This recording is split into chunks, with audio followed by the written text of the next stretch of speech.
The education sector is also an important one to cover since 77% of public elementary and secondary school teachers identified as female in a 2022 study done by the Department of Education. Last week, I was able to speak to Randi Weingarten, who has been the president of the American Federation of Teachers since 2008. Randi, many of our viewers and many Americans know about, how you've been at the forefront of pushing to strengthen education here in the U.S. But how did education become such an important issue for you? So it's been important my entire life. My mother was a school teacher. My sister and I, went to public schools in Clarkstown, New York, which is about 20 miles up from New York City, and it gave us our opportunities. Theater, stage crew, debate, AP Gov, trying to figure out, how to deal with AP Calculus, which I miserably failed in, but even that kind of struggle, the being able to really try to struggle through and dream and have those relationships and be able to go to a state school, the Cornell School of Labor Relations for college, fighting, frankly, against budget cuts in the 70s, and many of my friends, my mother being on strike when I was a kid. A lot of these issues, you just started understanding, at least I started understanding, the way in which you could create pluralism and people could be together and be in relationship with each other and not always agree on everything, but you could get that kind of education that was really necessary for all kids. I was pretty lucky. And so it really starts from, the opportunities I had. And I am fierce about everyone should have the opportunities I had. Last thing I'll say is I watched in my own teaching, we had to scavenge for chalk. I feel like I taught in the last century. We had to scavenge for chalk. Our books sometimes in history, and I taught in the 1990s, didn't have Bill Clinton as president. They had, and when you think about that, every morning I would stop at the coffee shop to get a cup of coffee and a muffin. And during that period of time, would stop at the photocopy shop so that I could photocopy my lessons. No kid should be expected to not learn in 21st century schools. We need to give all kids the opportunity to learn. And that's what public schools are supposed to do. Are they perfect? Not at all.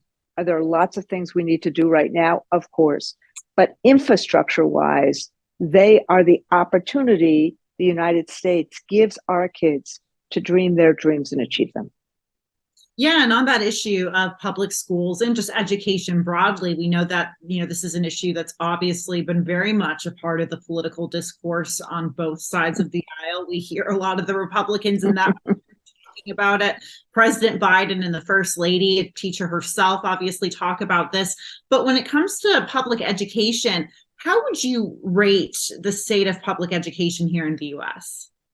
So if you actually asked parents about their local schools, they'd have pretty strong, good, positive views about it. If you ask people nationally what they think, it's it's middling.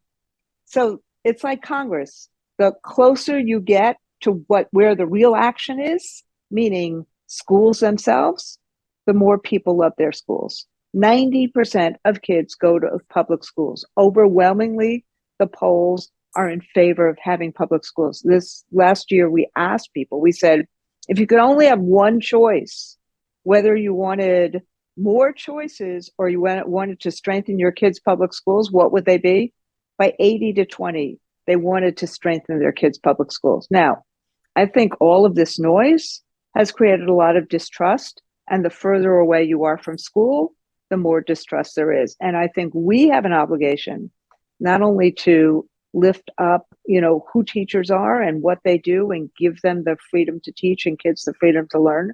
But there's a lot of stuff that we have to do, which is why we've done this Real Solutions campaign. We should be doing a whole lot more experiential learning, not testing, but experiential learning. And in this moment of AI, application of learning is actually more important than memorization. And the same in terms of the jobs of today and tomorrow. We should be doing a lot more to address loneliness and have a safe and welcoming environment for all kids. And dealing with social media issues and frankly the devastating effects that social media has had on kids and making them more lonely. And that's something that parents and teachers could do together. We should be doing a lot more about literacy. So practical skills, literacy, dealing with loneliness, dealing with learning loss. We have to deal with this in schools. Schools are centers of community. And I think if we spent a lot more time talking in this way, which is really apolitical, but really centered on kids' needs, you'd see a lot more support across the ideological spectrum because schools matter and kids matter. And on AI and social media, these are two issues or two platforms that, can obviously that they have a presence in the classroom, but a lot of times they manifest or take place at home. You hear obviously students on social media from their houses, and then of course you hear about AI and how AI is starting to integrate itself into everyday life. How can parents and teachers and students sort of navigate this new world of looking at the positives of social media and AI while at the same time recognizing some of the threats they may pose to education? So we need to learn from the mistakes that were made when tech started and social media started and correct for them when we're talking about generative AI. And what I mean by that is social media companies have no regulation, virtually no regulation whatsoever. The immunity statutes essentially give them free rein. That doesn't happen in Europe. And frankly, California tried to stop this, and the companies went to court to say that they had a First Amendment right to do what they were doing. They don't have a First Amendment right to impair the safety and welfare of our kids. And that's really what we need to do. And that's what these new statutes, COPA and some of these others, are intended to do if they get passed. But in English, this is what it means. Why do the companies not have an automatic default on any machine that's the biggest, the most important, the best safety measure? Why is the default against student safety, not in favor of student safety? Why don't we stop notifications at night for kids so that a parent doesn't have to wonder whether her kid got her computer or her social media at 11 o'clock at night when she should be sleeping? Why don't we have a hotline that goes from a school to these social media companies so that they don't have to wait and wade through hours and hours of time if there's a cyberbullying event?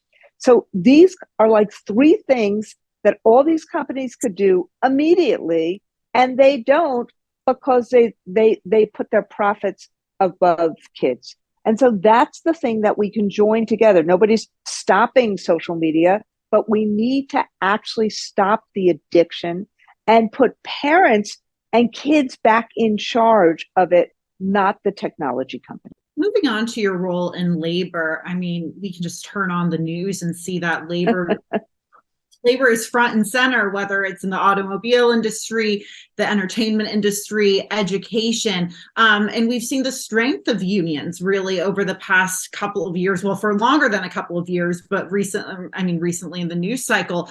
But still, there are efforts to politically take on unions, to dismantle them. As a labor union, what keeps you going in the face of that?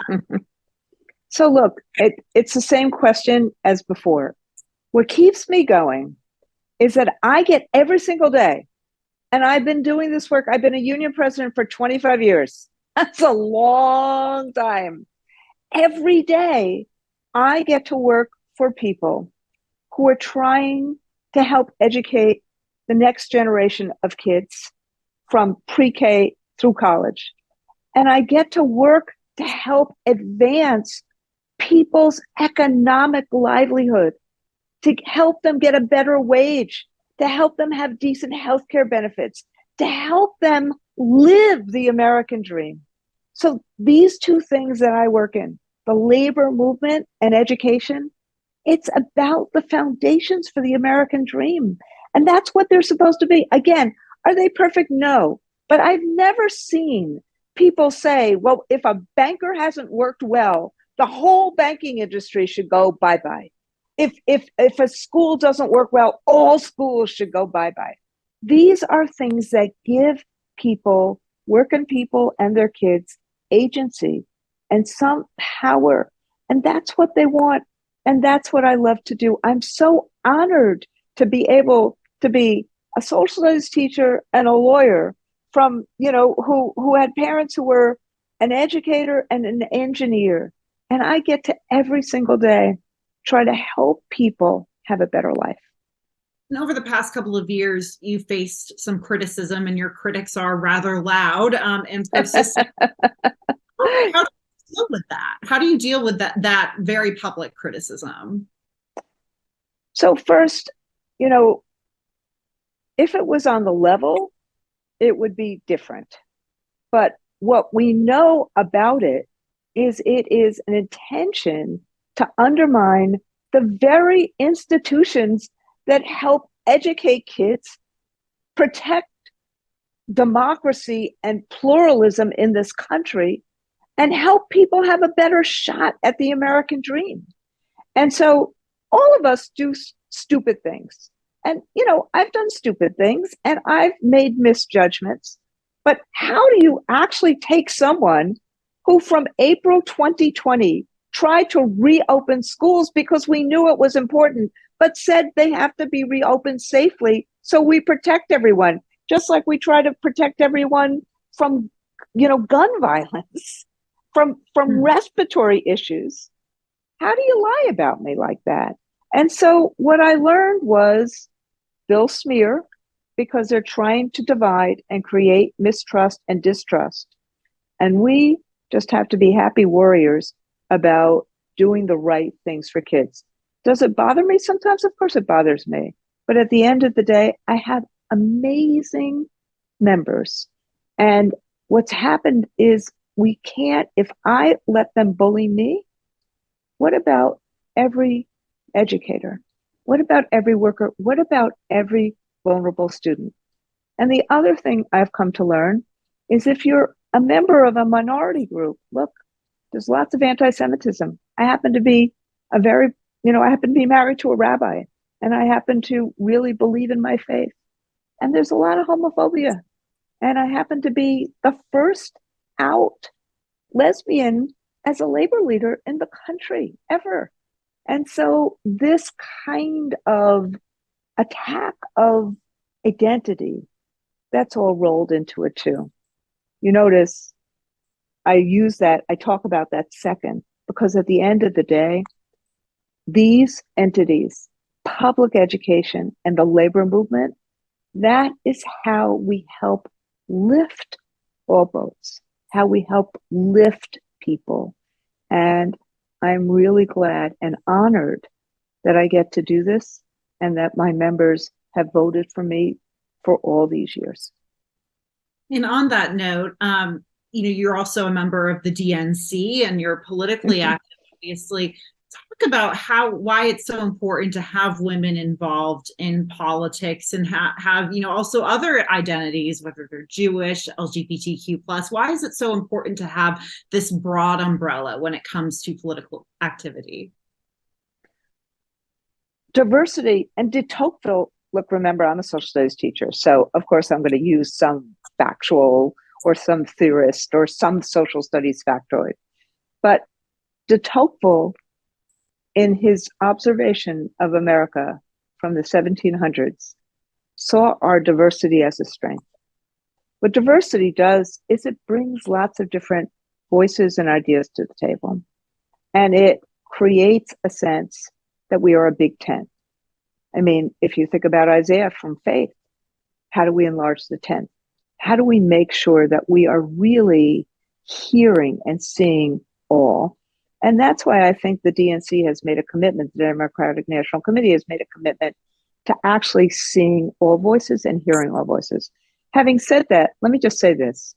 Politics is not an end. There are lots of people who believe that power is an end to itself. I do not.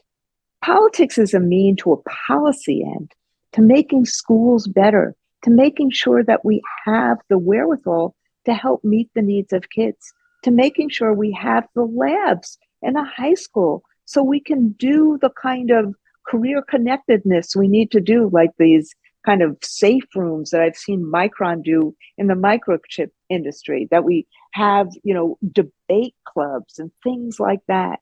You need to have lower class sizes. You need to have good schools. You need to have computers. You need to, have feeding programs. All of this costs money.